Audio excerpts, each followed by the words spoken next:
দেখুন তো, যদি এইরকম এক বাটি তরকারির সাথে গরম গরম ভাত পাওয়া যায় তাহলে কতই না ভালো হয়। এখানে ভাতের পরিমাণ বেশিই লেগে যাবে যদি এরকম এক বাটি তরকারি পাওয়া যায়। তো চলুন শুরু করা যাক। এখানে ছোলা দিয়ে মুরগির মাংস রান্নার জন্য আমি একটা কড়াইতে প্রথমে দিয়ে দিব সরিষার তেল।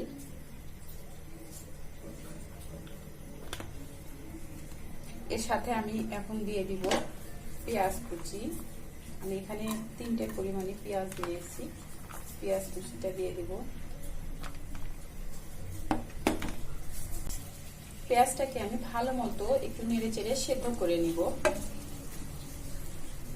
পেঁয়াজটা সেদ্ধ হয়ে আসলে আমি এর মধ্যে দিয়ে দেবো কয়েক টুকরো তেজপাতা, আর দিয়ে দেবো কয়েকটা গরম মশলা আর ছোট এলাচ। এবার আমি এর মধ্যে দিয়ে দেবো 1 চামচ আদা বাটা, দিয়ে দেবো 1 চামচ রসুন বাটা। আমি আরো এর মধ্যে দেবো 1 চামচ মরিচ গুঁড়া, 1 চামচ জিরা ধনিয়ার গুঁড়া, দিয়ে দিব আধা চামচ পরিমাণে হলুদ গুঁড়া, আর দিয়ে দেবো 1 চামচ লবণ। লবণটা টেস্ট অনুযায়ী। এবার আমি এটার মধ্যে একটু সামান্য পানি দিয়ে মশলাটাকে ভালো মতো সেদ্ধ করে নিব। মশলাটা যেন তেল ছেড়ে দেয়। দেখুন মশলাটা তেল ছেড়ে দিয়েছে। এ পর্যায়ে আমি দিয়ে দিব মুরগির মাংস। আমি থেকে পরিষ্কার করে ধুয়ে রেখেছিলাম যে মুরগির মাংসটা, সেটা আমি দিয়ে দিব। মুরগির মাংসটাকে কিছুটা সময় আমি কষিয়ে নিয়েছি।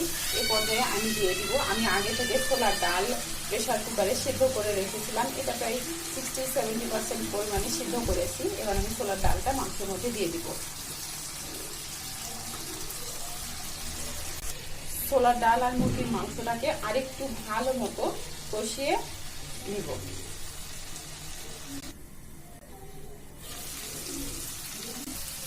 মাংসটা ভালো মতো কষানো হয়ে গেলে আমি এর মধ্যে এবার পানি দিয়ে দিব।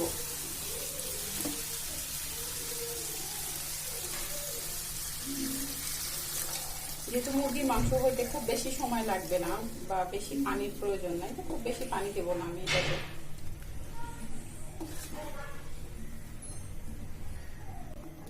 আমি এর উপরে কয়েকটা কাঁচা মরিচ ছড়িয়ে দিলাম। দেখুন হয়ে এসেছে মুরগির মাংস আর ছোলার ডালের প্রায় রান্নাটা।